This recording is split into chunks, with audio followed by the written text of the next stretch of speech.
Hello, welcome into Guru's podcast starring Guru and Joe. How you doing, man? I'm good. How are you, Spence? Doing very well today. Ready to get a big episode on the way here. An episode called The Early Season Rundown. We're getting ready to get this show on the road. Before we start, we'll introduce Joe here. Been a huge part of Guru Nation. Helping out as one of my co-hosts for the podcast and also helping out with the Instagram page at Fantasy Guru.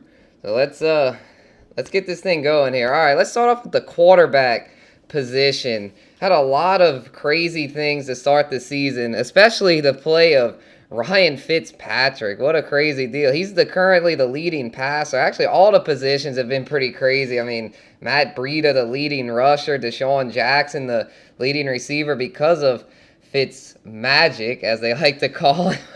But yeah, I mean, what are your thoughts on him? Do you really feel like he's legit? Do you think he can keep this up? Like I said, in the last podcast, I think this guy really is legit. I just think he hasn't had the chance or the opportunity to really show because he's always in the past seasons he has, but as you get into the NFL, you mature obviously with any other sport, and he hasn't really gotten the chance as he's matured to have a starting job. He's always been behind Jameis Winston, which in my opinion is one of the worst starting quarterbacks to play in the NFL right now. Oh yeah, he's definitely not living up to expectations there. So I think Fitzpatrick is the real deal. I don't think he continues to put up the numbers that he's putting up right now, but he will still be able to be a starting QB in most fantasy leagues, in my opinion.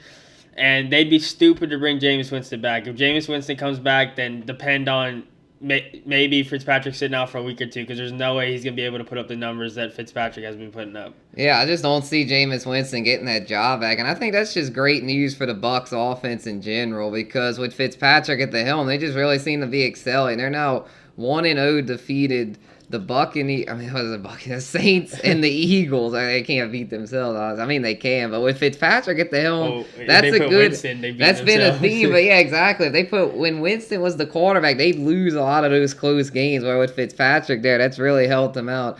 Now, as for fantasy, I do feel like he's got a chance, especially this week against Pittsburgh, to be a solid QB1. But for the season, I'm still a little iffy. I'd still feel way more comfortable, with a veteran guy like Drew Brees or even a guy like Russell Wilson as my starting quarterback, just because you know what you're getting there. They're more consistent. I just feel like Fitzpatrick, yeah, he'll have his huge game-breaking weeks like the last two, but I have a feeling at some point he could revert back to his Bills mode or Jets mode where he was solid but just too inconsistent to be a fantasy starter. What about somebody that's been in that's been in the league for a while, like Kirk Cousins or Alex Smith? Are you still starting them over Fitzpatrick, or you're staying with the two? Yeah, Kirk Cousins, I definitely would still go with over Fitzpatrick. He's looking really good there at the Minnesota Vikings. Smith, on the other hand, kind of struggling as I expected with the Redskins. No more Matt Nagy as his offensive coordinator. He had a career year last year, so honestly, I'd feel better about Fitzpatrick than Alex Smith.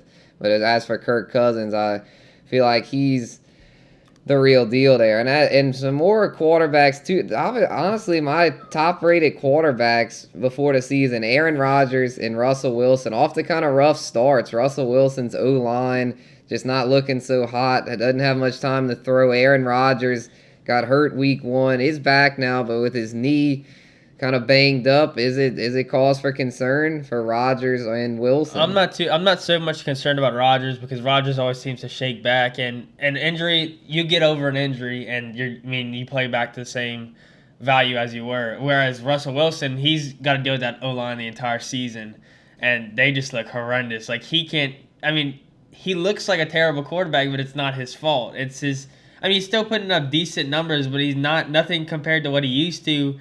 Like the past 2 seasons I had him, that's like a 30-point guarantee a game. Oh, yeah, he was so solid. And he had the bad O-line back then, too. But what makes it even worse for him right now is just the lack of weapons. No more Jimmy Graham.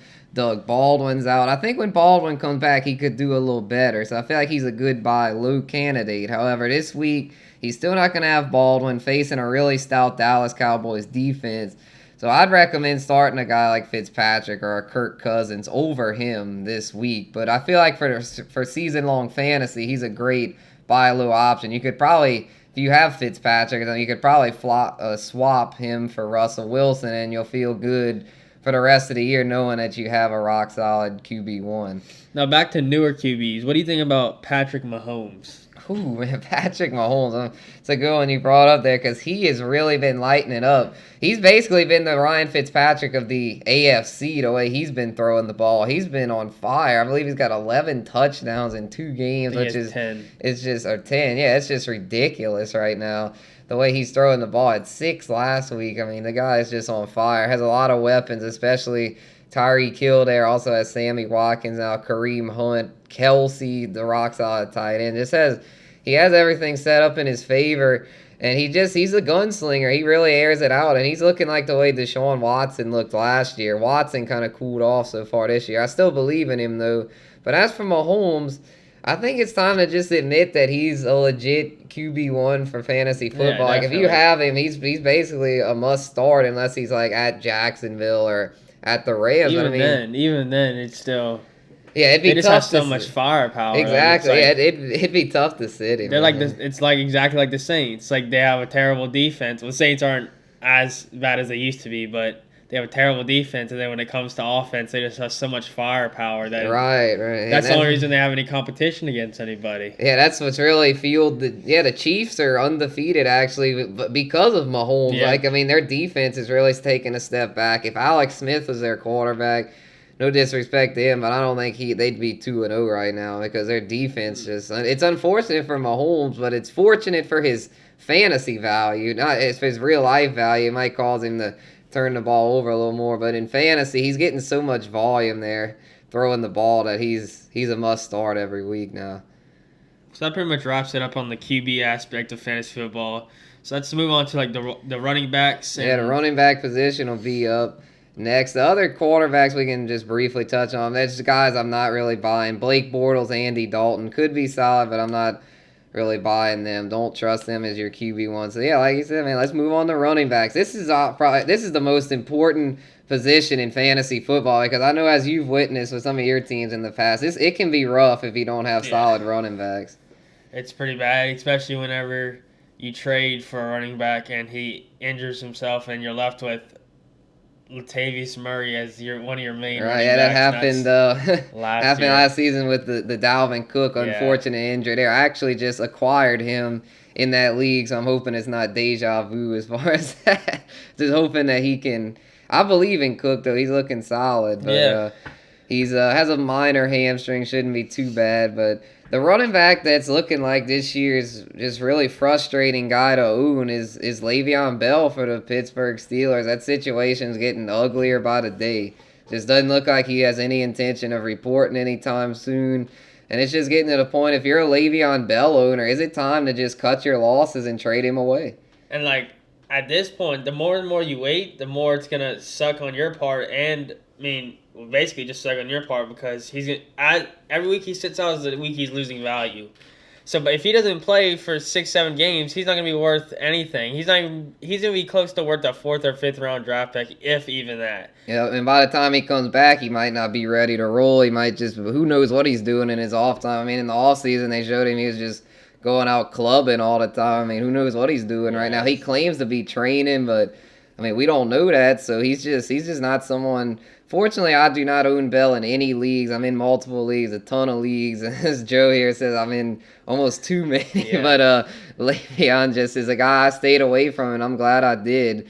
And it looks like James Conner's having that RB1 role there with Pittsburgh, and he's a guy that I feel like as long as Bell keeps holding out, he's worth a start each and every week. Yeah, I don't think you should, just because he's in that situation, such as Fitzpatrick, but as a running back, we know Jameis Winston's coming back. He's not actually going to play, but no one knows when Bell's coming back, so don't just give Conner away because you think, I'm not going to have potential value for him for the entire season, because Bell could ultimately hold out the entire season, and the way it is, I don't understand what's stopping him from not holding out the entire season. Like, why continue to sit out each game, then come back, randomly one game, when the Pittsburgh Steelers obviously aren't going to give him and the whole locker room's turned against him. What he might do is, because you have to play, you can't sit out more than 10 games to become a free agent, and he's obviously, wants to be a free agent next year to leave the Steelers. So it's just to the point where if he comes back after 10 weeks, the team will be like, bro, what are you doing here? We don't Well, you've want been you. gone all year. And by that point, Connor will probably have established himself as a starter. And he And might just keep the job. yeah, and it'd be stupid for them to start Bell over Connor because that would just piss off literally the entire team because Yeah, the O-line is going to be mad, you know, they took their guy and gave him the guy they don't want, Le'Veon. They don't want to block for Le'Veon. No. Le'Veon's just turned the whole team against him, and it's a shame because he is a very dynamic talent. The whole offense is a bunch of babies. Bell is a baby. Antonio Brown's a baby. Yeah, lately Brown's been having his episodes. That's another topic. Yeah, we'll get to that on receiver. Yeah. That's a little sneak peek there.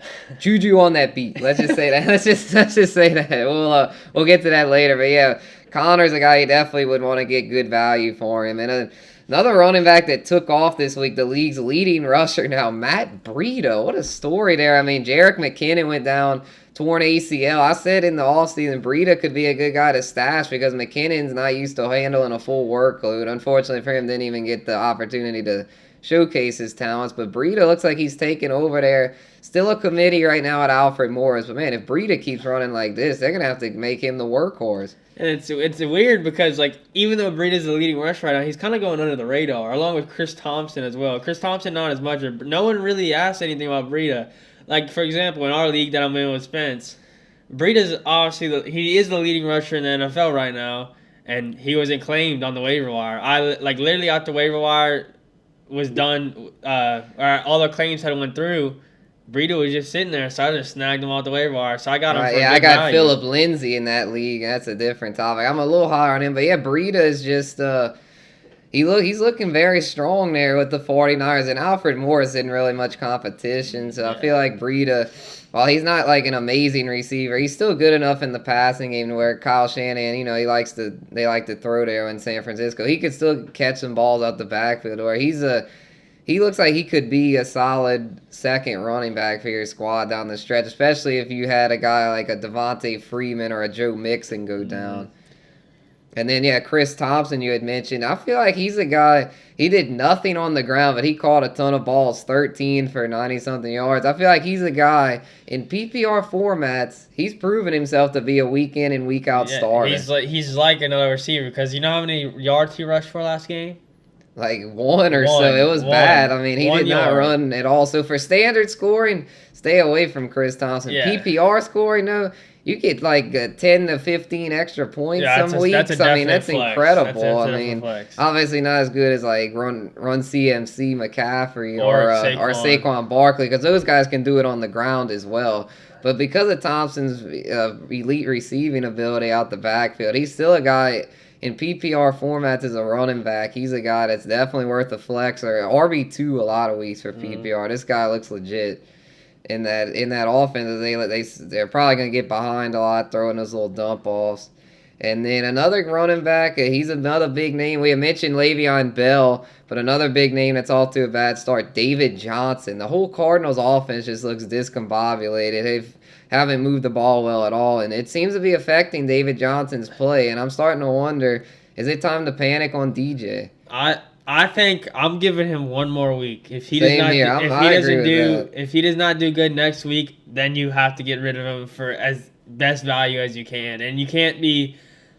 If he doesn't do good if he does good this week, I would not sell him because, I mean, obviously he's just off to a slow start. But if he continues to put up low numbers like he's been doing, and someone offers you something, at least the slightest bit of a good value, I mean, I would honestly take it because you're not going to get true value for David Johnson at this point. Because if he continues to perform at this level, why would someone give away a really good player for someone that's performing really subpar? Right, exactly. I mean, it's to the point where he's got to prove himself in this next week or two.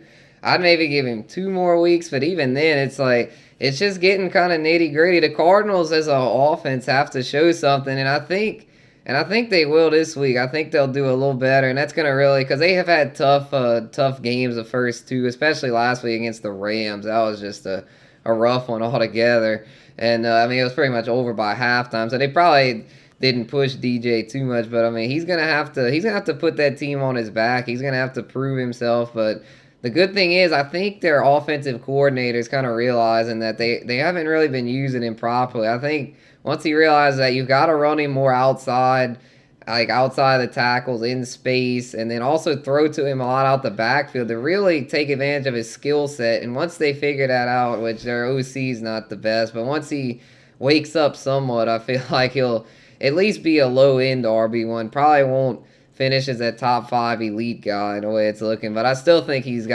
easily got a chance to finish top 10 despite the struggles early on. It's gonna be rough, but I mean, David Johnson's just that talent that it's hard not to put him in the top. Yeah, I mean, he said he's a thousand guy, and that obviously didn't happen in that offense. But I mean, hey, I still think he could rush for over 1,000 yards and around. I think he get around 1,500 yards from scrimmage, and that's still top 10. Not many running backs can get that. All right, moving on to another backfield that's been intriguing, the Denver Broncos backfield. They have not one but 2 rookie running backs taken off. Their third or fourth round pick, Royce Freeman, who a lot of people are high on this offseason. And another guy, an undrafted free agent who's just come out of nowhere and really taken the league by storm, Phillip Lindsay. Phillip Lindsay rushed for over 100 yards last week. Looks legit. Has looked a lot better than Freeman so far. However, as far as fantasy goes, it's looking like that Lindsay might be a guy you could sell high on, and Freeman could be a guy you could buy low on. As I mean, Freeman was drafted higher, so I still think by the end of the year he could pass Lindsay up. But the way it's looking like right now, Lindsay's looking pretty legit. And that was one of the things I was, if I can admit, that's one of the only things I was wrong on. I thought for sure Freeman was gonna have no. I mean, some people said like Booker was gonna be in that committee, and I was like, that's not happening. Booker is bad. I thought he could maybe do a little better this year, but as a lot of people say, it's just Booker sucks. I mean, he does, and Lindsay does not suck. Yeah, I mean, he looks legit, y'all. I mean, he looks like a guy. He's running hard. He's got a chip on his shoulder. Undrafted free agents. How many of those guys make it? And he's looking like one of those ones that could. Yeah, he's definitely showing great potential, especially for a PPR viewpoint. But I wouldn't give away Royce Freeman quietly. Yeah, like Spencer said, I think he still has potential as well to become or pass up Lindsay. But for right now, he's just not showing anything. Yeah, he's off to a rough start. Still, though, gets goal line usage, and that's big, especially in standard formats. If you have Royce Freeman, I mean, he's definitely a guy worth holding. Don't panic and cut Royce Freeman just yet. I mean, I don't think I'd cut him until if he's still doing like this after like 5-6 weeks maybe. But I mean, I'd definitely keep him stashed another few weeks because we don't know how that Denver backfield could shake out. But and if he's a guy, and if you're looking to trade, I mean, if someone's just willing to give him to you for like a running back that's just a temporary fix, like a TJ Yeldon or even like a James White type guy. I mean, if you have a guy like that and someone's willing to give you Royce Freeman, I'd take it. I mean, he's a guy that's worth taking a gamble on at this point. And if you think about it, like if you're worried about stashing somebody or you're skeptical on stashing somebody, think about Alvin Kamara. He was behind Mark Ingram and Adrian Peterson the first couple games last season. No one would have thought Kamara would have done anything. Look at him now. He's a definite first round draft pick in if not, I don't know what kind of league you're in, but maybe not standard leagues, but PPR leagues, he's definitely first round, and that guy came out of nowhere. And I'm sure last year in a lot of leagues, Kamara wasn't even drafted. Right, he went undrafted in a lot of leagues. I'd say in like 12-man leagues or less in a lot of them, unless it's like Dynasty or Keeper, he probably did go undrafted. I mean, it was a little more predictable than Phillip Lindsay. But, I mean, the way that the Saints generally don't use rookies that highly, so a lot of people just kind of brush Kamara off. But he really proved them wrong. He's looking strong again this season, along with Michael Thomas. But that's a whole nother story. And but yeah, it's just been really good for those two so far. Definitely the dynamic duo for the New Orleans Saints. But moving on to another tricky backfield here, the New England Patriots. Wondering how that's going to shake out. We mentioned James White a little earlier. He's a PPR specialist, similar to Chris Thompson, but not as much upside because he has a lot of competition there. Rex Burkhead, the veteran, along with Sony Michel, the rookie. I generally say avoid all New England running backs. Man, the way Sony Michel was in college and the way his skill set, I just feel like the Patriots drafted him round 1, I just feel like he could have a shot to break out of that committee and have a very good season. I still live by that motto. I stay away from pretty much the entire the entire Patriots offense, other than Brady and Gronk. Yeah, those are the only two. Like, I won't even go near Hogan. I'm not even touching Josh Gordon. Everyone's that's someone that Right, that's another big breaking news topic we could bring up here in the early season rundown. Kind of going on a tangent here, we'll touch on it real quick. Josh Gordon signed with the New England Patriots. Could be an intriguing flex, but I'm not trusting him as a WR1 or 2. Some people are saying he's Randy Moss-esque, but that's stupid. It is. It really is. Randy Moss, a Hall of Fame receiver. Josh Gordon's only played one season. Get out of here with that. Not even one season. Yeah, and it was like 3-4 years ago. I think 2014 or 15. Like just come on. Like he's not gonna be Randy Moss. So he could be good, but he's gonna be inconsistent. Probably similar to Hogan. I say don't give away anything for him. Yeah, and then Edelman back. He's just a bench stash at this point. That's another question that we've been having is with Gordon coming back, does it hurt Hogan and Edelman's value? With Hogan. I mean, I think it hurts Hogan's more than Edelman because Edelman's got his slot role when he comes back. That's going to hurt James White's value. That's why I said James White is a guy to trade right now because when Edelman comes back, he's not going to do much. So that's another thing I'm thinking. Sony Michel, I think with Edelman back, Brady's short passes are going to go more to the receivers, and I think Michel could do good there, but Burkhead's a little bigger, so they might give him goal line. So that's why I wouldn't go give up a ton for Michel, but if someone's just kind of like with Freeman, if someone's willing to trade him to you for cheap, you might as well go for it because he does have upside. And then about to move the receivers here, but real quick, buy low guy, I'm going with Jordan Howard for the Bears. I feel like Jordan Howard's a great buy low. Matt Nagy, their new head coach, former Chiefs, so he was talking about wanting to get him the ball more carries, so I think he'll definitely do better in the weeks to come. And in sell high, I'm going with Austin Eckler. Melvin Gordon's still their guy. This week they were playing the Bills, so they kind of eased off of Melvin. He scored his touchdowns, and that was about it. Eckler got a lot of work, but I think most weeks Gordon's going to get the majority of the carries. So if someone's willing to trade you a good back for Eckler, I'd sell high. Yeah, I completely agree. But, I mean, Austin Eckler could also be that guy, like, I just hope it doesn't turn into a committee. Because I don't think it will. That's why I'm selling high on Eckler. So moving on here to wide receivers. Let's start off with Tyreek Hill, who we touched on earlier with Patrick Mahomes. Tyreek Hill's looking legit. And I said before the season, I think he'll finish the season as a WR1. He's got the upside. And it's looking like he will indeed be a WR1. He's the number 2 so far. I don't think he'll finish that high. I still think he'll be a solid top 10 receiver throughout the year. Yeah, and the only thing that I think might hurt Tyreek Hill's value is the fact that Mahomes loves him so much that I feel like teams are going to start to double cover him. But like one thing that helps that out is Tyreek Hill is just so fast. Right, and the good thing last week they kind of hit him like he didn't really do all that much in the first half. They're probably shadowing him too much. So the Chiefs are like, okay, we'll just go to our other big play guy, Sammy Watkins, and we'll go to Kelsey, and then that opened things up for Hill, and he took off in the second half. I mean, so I just think last year he was kind of inconsistent from week to week, where this week I think the Chiefs' offense as a whole is good enough to where he'll be a consistent WR1 week in and week out. And then we had touched on earlier Juju on that beat, Juju Smith-Schuster. I mean, he is looking really good. With Antonio Brown's annex, I mean, not good for him. Like, he's still a guy, if you took him, you got to stick with him. He's a stud. But Juju's looking like he's a legit number 2 there in Pittsburgh. Big Ben hadn't had that in a while. Now that he's got that number 2 option, that offense, that passing game looks really strong again. And Juju got 13 targets last week, had well over 100 yards. He's looking like a guy who's a rock-solid WR2 with WR1 upside a lot of weeks, and I feel like I'm all in with Juju. I was in the offseason, and I still am. I feel like that offense can definitely sustain 2 receivers, especially with their defense in decline. They're having to throw a lot. Yeah, that's probably a very good question or a very good debate that brings upon. By the end of the season, do you think Juju Smith will be outranked, or do you think he will outrank Antonio Brown?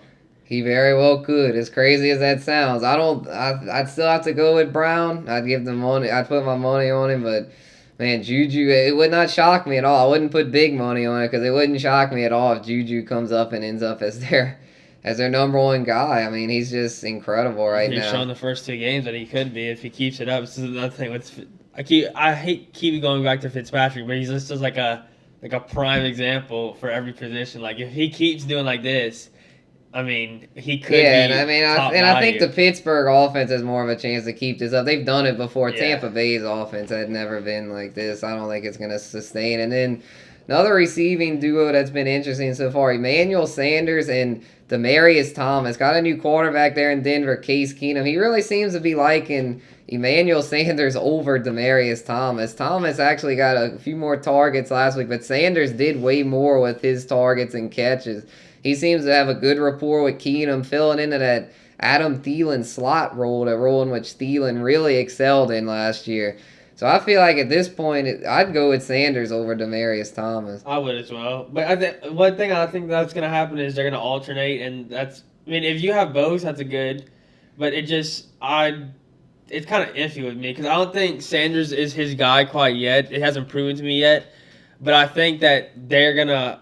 As of right now, I think they're going to alternate weeks. Like, Demarius Thomas one week is going to have a good week, and then Emmanuel Sanders might have the next good 2 weeks, and then Demarius Thomas might have the next week again. And it's just, I'm not too sure about their wideouts yet, but, I mean, I guess as the season goes on, we'll be able to see. Right. Yeah, the offense in general isn't that good, so I don't think Sanders will do quite as well as Thielen last year, but he might get more touchdowns. I still feel like he's a guy that's a solid WR2. Thomas, to me, is just a flex at this point. He's going to have to show more.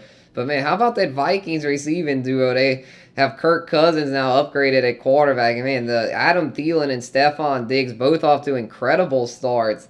I think both of these guys could end up finishing the year as top 10 WR1s. I know at least one of them will. Yeah. And I'd give the slight edge to Diggs because he's more of a big play guy. But, man, Thielen's doing really well as well, especially in PPR leagues. And then it's weird because Stephon Diggs also came out of nowhere. Thielen last year showed Yeah, a they lot of both upside. did. Neither one were high draft Thielen- picks. They just kind of established themselves in but their Thielen- roles, and they really took Thielen off. showed a little bit last year. What Stephon Diggs came out of nowhere, really. But Well, he was solid last season. I mean, he was kind of hurt at times, but when he was on the I field, he guess. was still good. Yeah. So, that duo looks really dynamic. If you have them, I would not trade them. I feel like their starts are legit. Kirk Cousins looks locked in right now. So, if you own Vikings players, their offense looks very strong. I'd keep them all. I wouldn't sell. Don't sell on the Vikings. And then other receivers that look like they could be breakout candidates. Nelson Aguilar with the Eagles. Who knows when Jeffrey will be back, and Wentz is back now. So, Aguilar could really take off there. Quincy Enunwa with the Jets looking really good. Had another strong week, outpaced Robbie Anderson again. I'm convinced now that he's their new number one. So if he's somehow still on your league's waiver wire, pick him up ASAP. Definitely. And then another My player favorite. that's looking really good, Keelan Cole made the catch of the year last it's week. I mean, crazy. it looked like Odell Beckham there. And if he's available, definitely add him. And speaking of Odell, he's my buy low receiver of the week because he had a rough week. The Giants' offense looked horrible.